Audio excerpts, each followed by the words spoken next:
Nous savons que Dieu est un être spirituel, qui n'a pas de caractéristiques physiques. Cela ne limite cependant pas les manières dont il peut choisir de se révéler à l'humanité.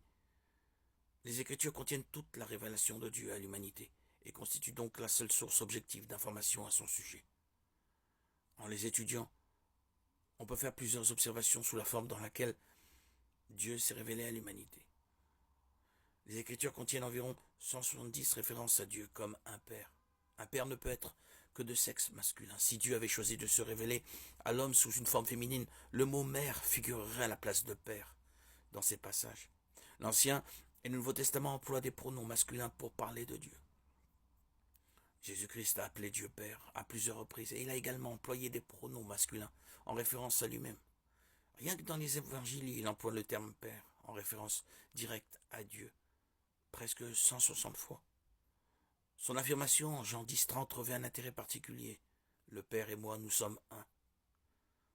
De toute évidence, Jésus-Christ est venu sous la forme d'un homme pour mourir sur la croix pour les péchés du monde. Comme Dieu le Père, il s'est révélé à l'humanité sous une forme masculine. Il y a de nombreux autres passages des Écritures dans lesquels il emploie des noms et pronoms masculins en référence à Dieu.